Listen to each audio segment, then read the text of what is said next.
Aujourd'hui, nous sommes le 7 août. C'est bien ça, hein? Le 7 août. C'est ce jour-là où je me rappelle le discours de Houphouët-Boigny qu'on faisait passer avant. Là. Ça me plaisait tellement que je l'ai retenu. En vertu, au nom du droit inaliénable qu'à tout peuple de disposer de lui-même, et en vertu des pouvoirs qui me sont conférés, en ce jour béni du 7 août 1960, je déclare l'indépendance de la Côte d'Ivoire. Alléluia. Voilà, c'est bon, c'est un jour d'indépendance. Bon, quand on dit indépendance, il y a toujours affaire de politique dedans. Hein. Donc, il y en a qui disent, ah, nous, on ne fait rien à ça. Et puis d'autres disent, ouais, on célèbre notre indépendance. Bon, mais c'est ça le monde dans lequel nous vivons, la société dans laquelle nous sommes. C'est ça. Vous voyez, en principe, quand on parle d'indépendance, on parle de liberté. J'étais en train de réfléchir et puis je me disais, peut-être que l'une des raisons pour lesquelles l'Afrique est plus sensible à l'évangile, c'est parce que les peuples africains sont des peuples qui ressentent encore les effets de la servitude, de la domination. Il n'y a pas longtemps que l'Afrique a été libérée à un certain niveau, dans une certaine mesure, du joug que lui avait imposé d'autres peuples. On a connu l'esclavage, on a connu la colonisation. Donc un peuple comme ça, qui au fil des années a gardé le souvenir de la servitude et de la domination, un peuple qui a gardé ses traces et ses souvenirs-là, qui a gardé ses cicatrices dans l'esprit, et qu'on expose, ou à qui on expose un message nouveau dans lequel l'élément principal, c'est la liberté. Parce que le message de l'évangile, c'est un message de liberté, c'est un message de délivrance. Vous connaîtrez la vérité et la vérité vous affranchira. Alors, un peuple qui a connu l'expérience fraîche de la domination par d'autres, de la maltraitance, de la soumission, de la servitude, et qui, après avoir d'une certaine manière expérimenté, suite à des batailles, un certain niveau de liberté, et qui entre au contact de ce message spirituel qui parle aussi de liberté, je pense que les conditions dans l'esprit de ces peuples-là sont favorables, hein, c'est mon analyse, sont favorables au message de la liberté qui est celui de l'évangile. Mais vous voyez, je pense qu'aujourd'hui est un bon jour même pour parler de liberté et de délivrance. Avec cette date symbolique qui est la nôtre dans l'histoire de notre pays. Mais, vous voyez, quand nous observons notre histoire lointaine et récente, je disais tout à l'heure que non seulement les populations de façon générale, mais même les historiens, les intellectuels, font une lecture différente de ce que nous appelons indépendance. Il y en a pour qui nous sommes indépendants ou pour qui le niveau d'indépendance que nous avons atteint est bon, donc il faut s'en réjouir. Et puis pour d'autres, ce que nous appelons indépendance, en réalité n'est pas une indépendance parce que c'est une servitude qui a pris une autre forme. Donc nous sommes toujours dépendants, nous sommes toujours dans cette servitude-là, mais sous une autre forme, par la ruse des anciens dominants, par la ruse des anciens colonisateurs. Mais vous voyez, ce que ces différentes positions-là expriment ou décrivent, c'est la réalité de ce que est le monde. Le monde qui est là, que la Bible appelle le monde là, c'est ça qui le caractérise. C'est un monde d'hypocrisie, de mensonges, de ruses, de tromperies. C'est ça ce monde-là. Les hommes essaient de s'organiser pour faire la promotion de certaines valeurs morales, éthiques. On parle de liberté, on parle de droits de l'homme, on parle de beaucoup de choses. Il y a des organisations qui sont créées au niveau international, au niveau régional, pour défendre les droits des citoyens et des individus. Il y a des structures qui existent, il y a des mécanismes qui sont mis en place.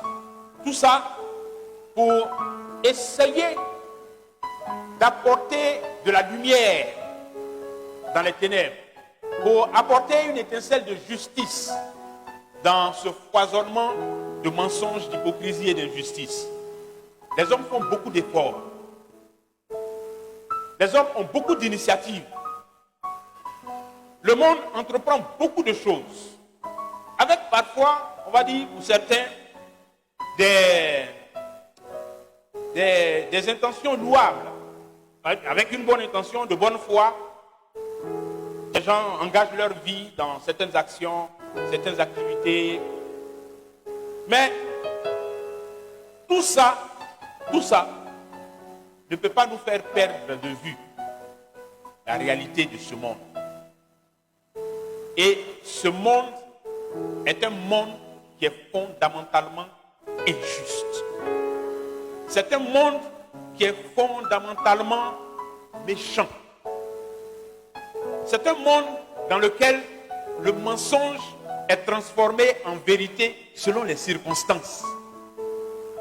C'est un monde dans lequel on a fini par admettre des choses qui, en principe, sont inadmissibles. C'est un monde dans lequel on a fini et on continue par faire la promotion de certaines choses qui, en principe, sont humainement inadmissibles. Mais bon, c'est le monde. Et c'est le monde dans lequel nous sommes.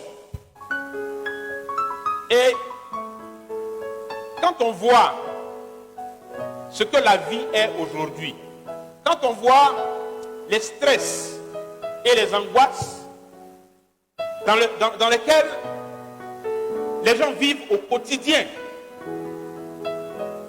on ne sait pas de quoi demain sera fait. On va se coucher aujourd'hui sans savoir ce qui nous est réservé pour demain. Même les pays que nous disons développés sont pris dans la tourmente.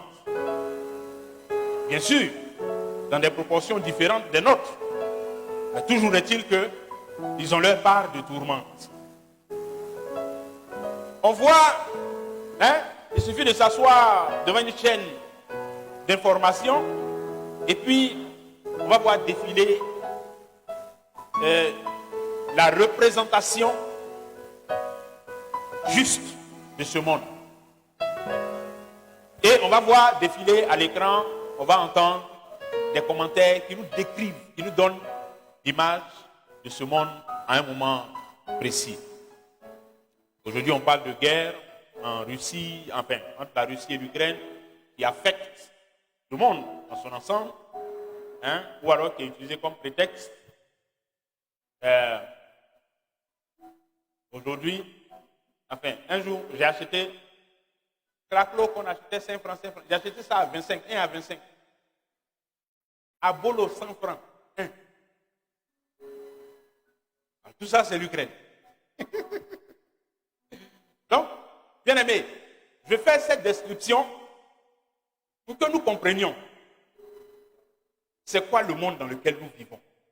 Vous voyez, c'est ça le monde dans lequel nous vivons. Et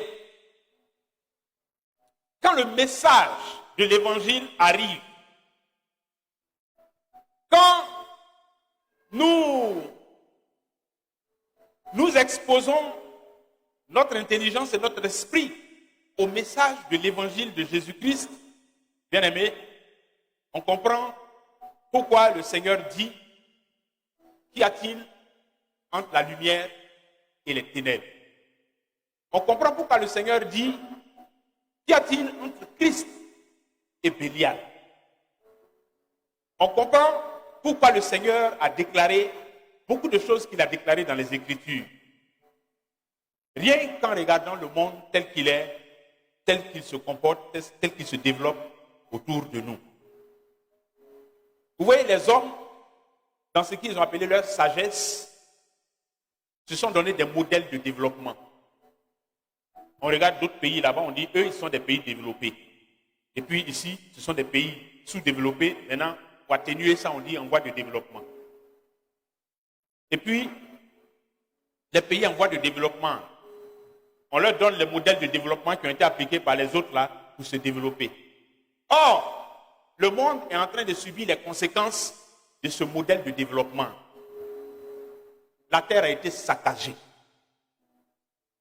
La Côte d'Ivoire, sur les 16 millions et quelques d'hectares de forêt, aujourd'hui, il y en a à peine 3. À peine 3 millions d'hectares de forêt en Côte d'Ivoire. Dans un pays qui était vert avant. Mais ça, c'est la conséquence de quoi? On est en train d'appliquer le modèle de développement qu'on a hérité de ceux qui sont développés et à qui on veut ressembler. Donc, on est en train de créer, non seulement ici, mais dans plusieurs pays qui appliquent ces modèles-là, les conditions qu'eux, ils sont en train de vivre aujourd'hui, là. On est en train de prendre le chemin pour se retrouver dans ces conditions-là quand notre temps d'y être va arriver également. Et quand on dit conditions, c'est les conditions de saccage de la terre, de l'environnement. La terre que Dieu nous a donnée gratuitement. Mais ça, les hommes appellent ça la sagesse. Ce sont les intelligences, ce sont les lumières des grands économistes, des penseurs, des philosophes. Ce sont eux qui ont dessiné tout ça et qui ont inspiré les modèles de développement qui donnent ces conséquences catastrophiques-là. Bien aimés. Les modèles dans lesquels les pauvres continuent de s'appauvrir et les riches continuent de s'enrichir. Bien aimé, le monde est un monde menteur, c'est un monde mauvais, c'est un monde méchant. Mais vous voyez, ceux qui n'ont pas Christ, ils n'ont pas d'espérance en dehors de ça. Ceux qui n'ont pas Christ, quand on leur tient le discours que je suis en train de tenir, la question qu'ils posent, c'est donc, qu'est-ce que vous voulez qu'on fasse? Donc, comment vous voulez qu'on vive? Alors, donc, dans quelles conditions vous voulez qu'on soit? Bien aimé, ce genre de questions, ce sont des questions de désespoir. Ce sont des questions de personnes qui n'ont pas d'autre espérance que cette terre, que cette vie. Mais notre espérance à nous, elle n'est pas terrestre, elle est céleste. Notre espérance à nous, elle nous vient de la promesse que le Père nous a faite, de nous faire partager son royaume, de nous donner part à son royaume éternel. C'est cela notre espérance.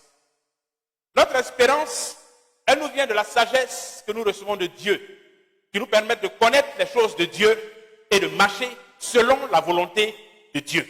C'est parce que les hommes refusent de marcher selon la volonté de Dieu que ce qu'ils touchent se gâte.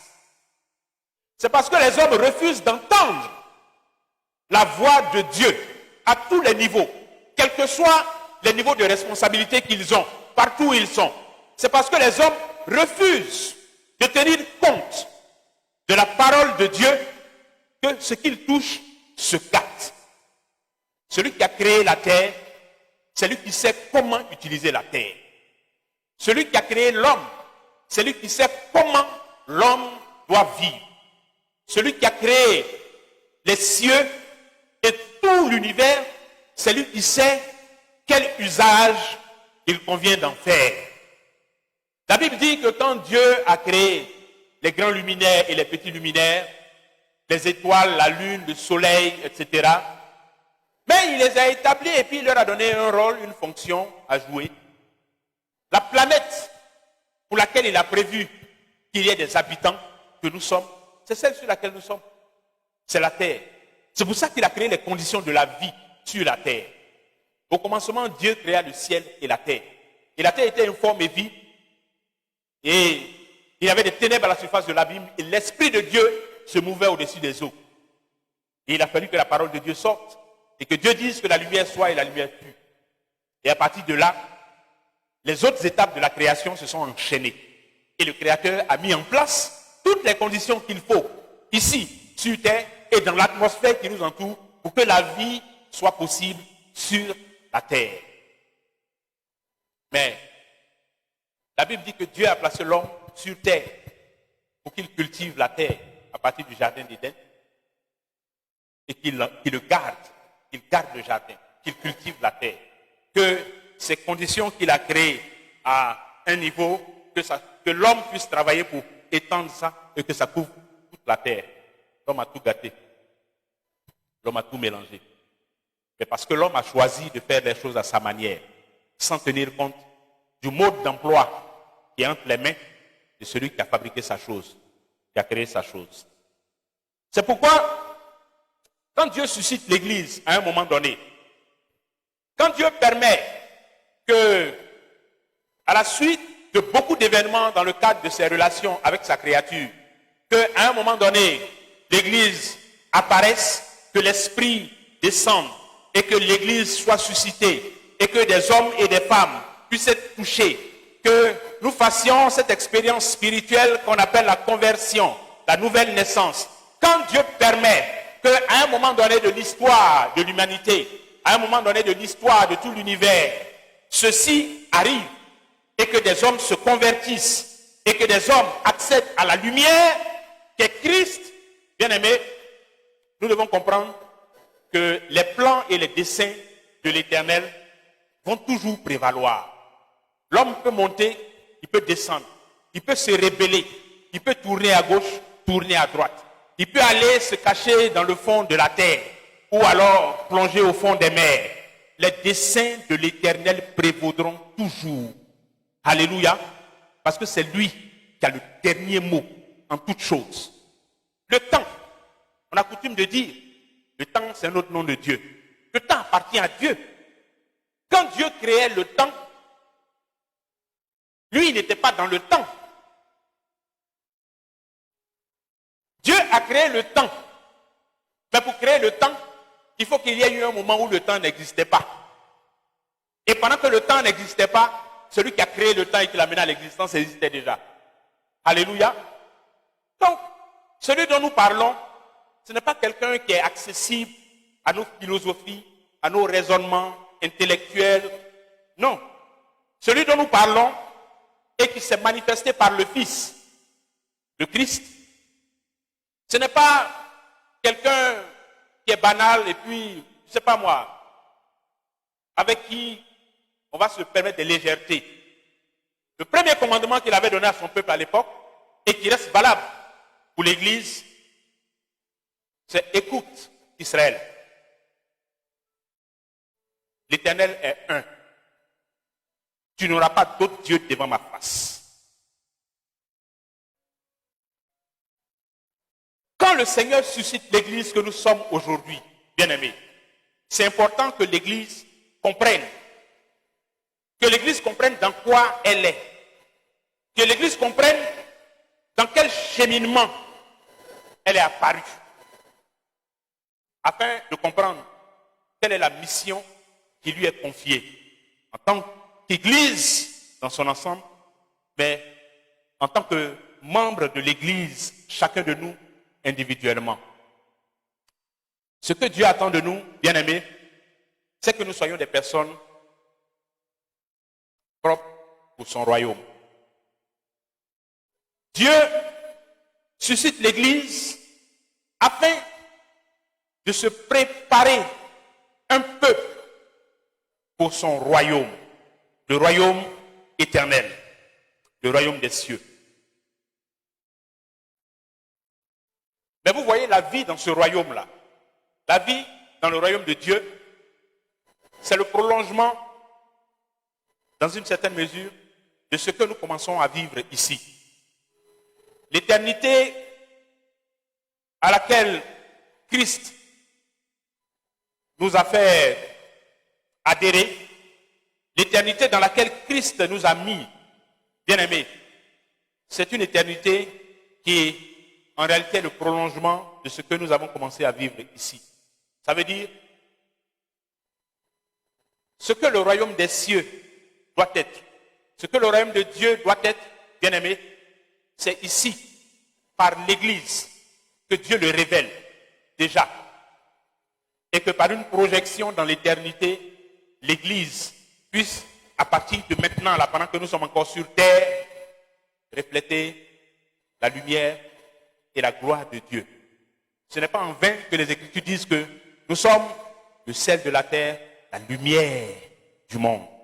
Jésus a dit à ses disciples que nous sommes, pendant que je suis encore avec vous, je suis la lumière du monde. Il n'est plus avec nous physiquement, mais il a pris soin avant de partir de nous enseigner que nous sommes la lumière du monde. Parce que nous sommes sortis de lui, qui est lumière du monde. Parce que nous sommes une émanation de Christ, de Jésus. Parce que pendant qu'il mourait à la croix, eh bien, nous avons été associés spirituellement à l'expérience de sa crucifixion. De sorte que, si aujourd'hui nous vivons, ce n'est plus nous qui vivons, c'est Christ qui vit en nous. Et ça, bien aimé, ça ne doit pas être des slogans. Ça ne doit pas être des paroles qu'on dit juste parce qu'on a mémorisé. Ça ne doit pas être des mots qu'on tient dans la bouche parce que ça fait chier. C'est des paroles fortes. C'est des paroles qui sont pleines de sens. Ok, on sait. Et Dieu qui a inspiré ces paroles à ses serviteurs sait que ce sont des paroles fortes, des paroles profondes, des paroles pleines de sens. Il sait. Maintenant, ce qui t'est demandé et ce qui m'est demandé, c'est de faire que ces paroles-là puissent devenir esprit et vie en nous. Romains chapitre 14, verset 17. Quelqu'un a ça?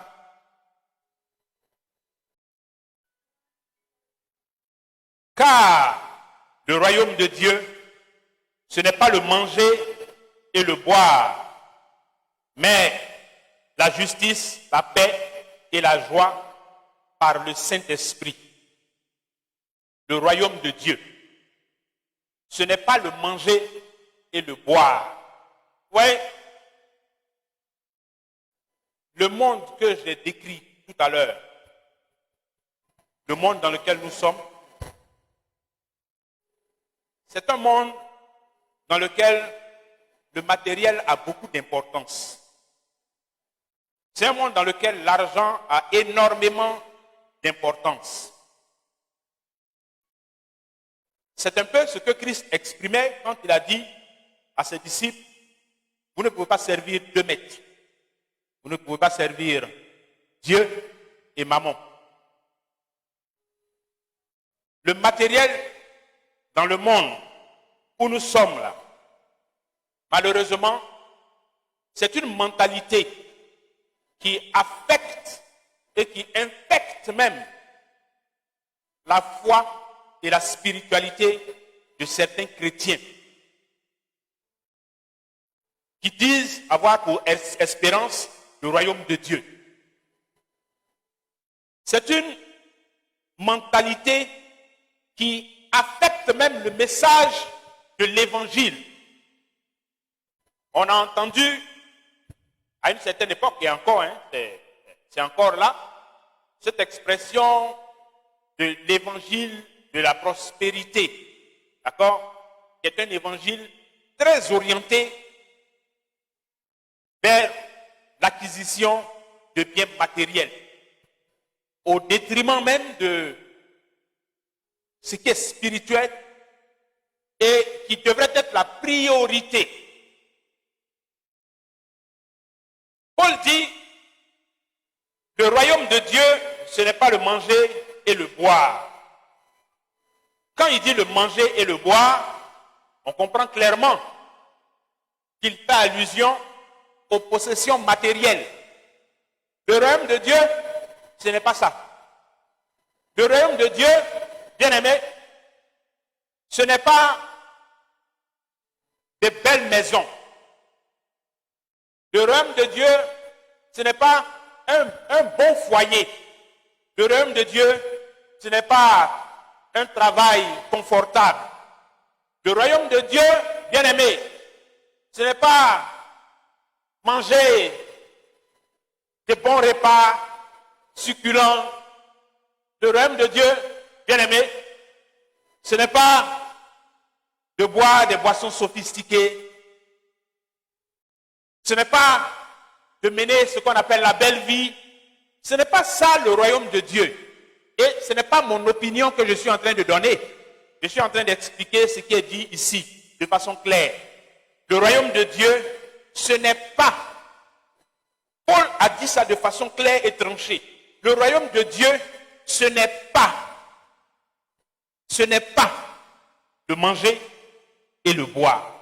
Ce n'est pas ça, le royaume de Dieu. Ce n'est pas ça, le message de l'évangile de Jésus-Christ.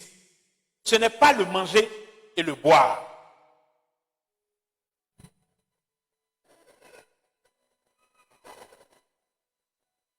Mais, et il explique maintenant c'est quoi le royaume de Dieu. Si le royaume de Dieu, ce n'est pas le manger et le boire. Si le royaume de Dieu, ce n'est pas la réussite, le succès. Si ce n'est pas ça le royaume de Dieu, c'est quoi alors le royaume de Dieu? Le royaume de Dieu, bien aimé, c'est la justice.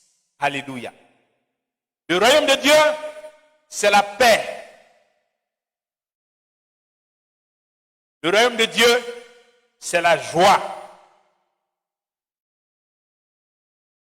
Le royaume de Dieu, bien aimé, c'est toutes ces choses par le Saint-Esprit.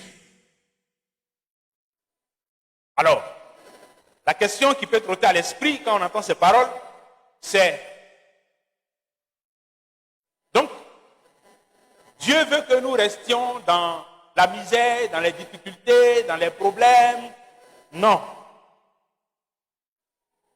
Ce n'est pas ce que le passage dit. Le passage est en train de nous parler du royaume de Dieu, ce qu'il est et ce qu'il n'est pas. Le passage n'est pas en train de parler de notre vie de tous les jours ou bien de quoi. Le royaume de Dieu. Est-ce que nous ne devons pas manger tous les jours? Nous ne devons pas nourrir nos familles? Mais si, c'est une responsabilité même que Dieu nous a donnée. Moi, en tant que père, j'ai la responsabilité de prendre soin de ma maison. Et les Écritures disent même que celui qui ne le fait pas, il est pire qu'un païen. Celui qui dit il est chrétien et puis il ne prend pas soin des siens, il est pire qu'un païen. Il prend son argent, il s'en va faire autre chose et il ne s'occupe pas des siens. Il est pire qu'un païen.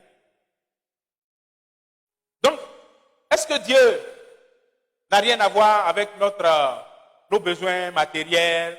Mais si. C'est lui qui pourvoit.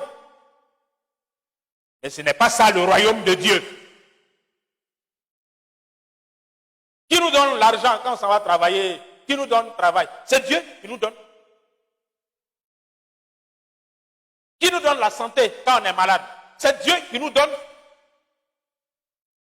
Qui nous protège, qui nous garde en sécurité? C'est Dieu. Qui fait en sorte qu'on ne perde pas notre emploi et qu'on puisse avoir notre pain? C'est Dieu. Mais ce n'est pas le royaume de Dieu. Ce n'est pas ça le royaume de Dieu. Ce n'est pas ça le royaume de Dieu. Le royaume de Dieu, ce n'est pas le manger et le boire. Même si c'est Dieu qui nous donne à manger et à boire. Ce n'est pas le royaume de Dieu. Le royaume de Dieu, c'est la justice, la paix, la joie par le Saint-Esprit. Le royaume de Dieu, c'est les choses de l'esprit. Dieu est esprit. Il faut que ceux qui l'adorent, ceux qui le servent, le fassent avec l'esprit. Il faut que ceux qui adorent Dieu et qui font profession de marcher avec lui puissent comprendre que ce Dieu-là, sa préoccupation, quand il te regarde, c'est l'esprit. Sa préoccupation, c'est l'esprit. La condition de ton esprit, ta spiritualité. Bien-aimé, une chose importante que nous devons comprendre en tant que concitoyens des saints, gens de la maison de Dieu, il est important que nous comprenions des paroles comme celles que Christ a dites quand il dit « Vous êtes dans le monde, mais vous n'êtes pas du monde ». Il est important qu'on ait une bonne compréhension de ce que c'est que l'évangile de Jésus-Christ. Parce que c'est notre bonne compréhension de l'évangile qui va nous faire bien marcher selon l'évangile de Jésus-Christ. On va prendre ensemble 2 Corinthiens, au chapitre 11, le verset 4. Car si quelqu'un vient vous prêcher un autre Jésus que celui que nous avons prêché, ou si vous recevez un autre esprit que celui que vous avez reçu, ou un autre évangile que celui que vous avez embrassé, vous le supportez fort bien. Paul était en train de faire un reproche à l'église de Corinthe. Vous savez, Corinthe, c'était en Grèce. Et la Grèce antique, c'est là-bas où il y avait un foisonnement de philosophes. Tous les gros philosophes que vous avez connus à l'école, c'est de là-bas que ces philosophes-là sont sortis. Donc la Grèce, à cette époque-là, c'était un endroit où il y avait beaucoup d'intellectuels, des philosophes, des gens qui avaient des gros raisonnements sur les choses spirituelles, les choses non spirituelles, mais beaucoup sur les choses spirituelles. Et donc, selon ce que Paul dit ici, les Corinthiens, à un moment donné, ont été certainement influencés par ces personnes. Ils ont été influencés par les discours de ces personnes qui sont venus avec un évangile qui n'a rien à voir avec celui que lui, il leur avait prêché. Et c'est à eux qu'il dit, si quelqu'un vient vous prêcher un autre Jésus, vous le recevez fort bien. Mais quand il dit ça, ça veut dire que le travestissement ou la transformation de l'évangile, ça ne date pas d'aujourd'hui, ça date d'il y a très longtemps. Depuis à cette époque-là, l'évangile avait déjà commencé à être corrompu. On avait déjà commencé à ajouter des choses dans l'évangile. On avait déjà commencé à détourner l'évangile de sa vraie trajectoire.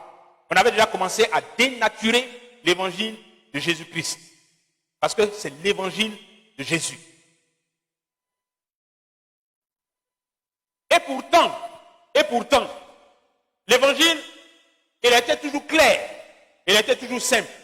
Comme Paul disait aux Corinthiens, il dit, je vous rappelle l'évangile que vous avez entendu de moi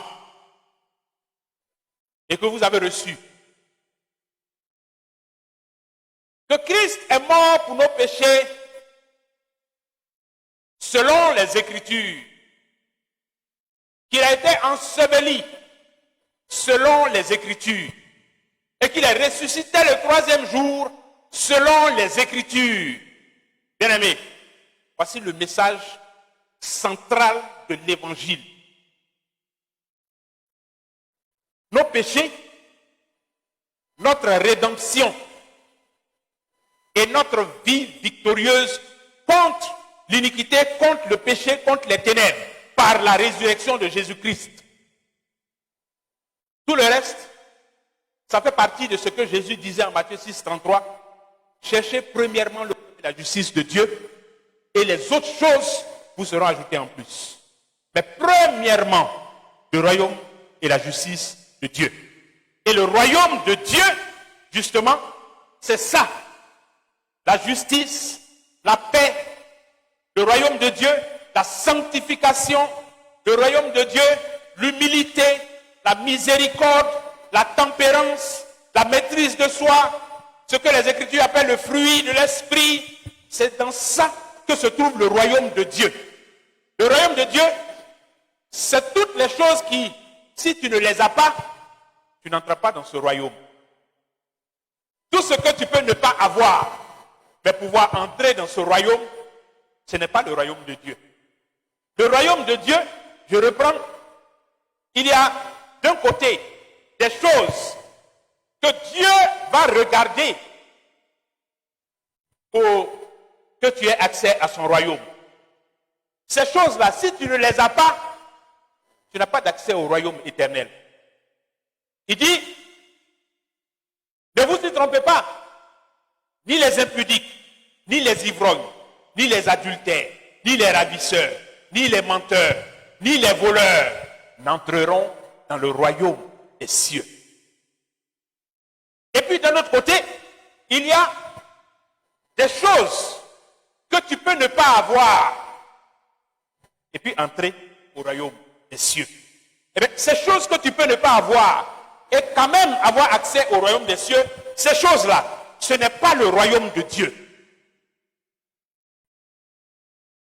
Même si elles ont de l'importance pour notre vie ici-bas, si j'ai l'occasion de m'acheter une belle voiture, je vais m'acheter une belle voiture. Si j'ai l'argent pour m'acheter une belle voiture. Si j'ai l'occasion de me faire une maison confortable, je me fais une maison confortable, bien climatisée et tout. Mais ce n'est pas le royaume de Dieu.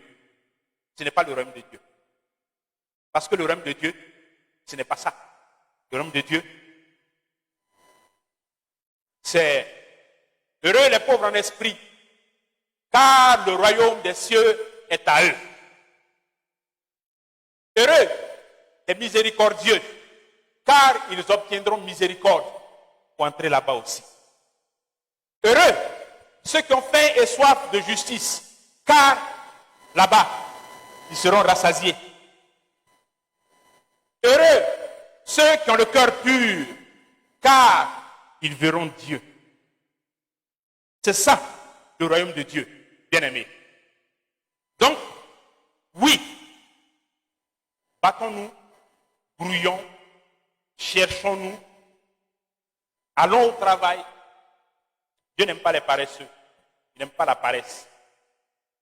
Faisons ce que nous avons à faire pour garantir notre nourriture de tous les jours, honnêtement. Oui, faisons tout ce qui est en notre pouvoir, selon la grâce que Dieu nous accorde, pour obtenir notre part de grâce, notre part de pain quotidien, notre part de ci, notre part de ça. Oui, si nous avons envie de nous marier, marions-nous selon le Seigneur. Oui, si nous avons envie de réaliser des choses, réalisons-les selon le Seigneur. Mais, plus que toute autre chose, efforçons-nous de gagner le royaume de Dieu. Efforçons-nous de préserver notre accès au royaume de Dieu. Paul comptait bien sûr la grâce de Dieu, mais ça ne l'a pas empêché de s'efforcer, de traiter son corps durement. Mais il comptait sur la grâce de Dieu, mais quand même il traitait son corps durement. Bien-aimé,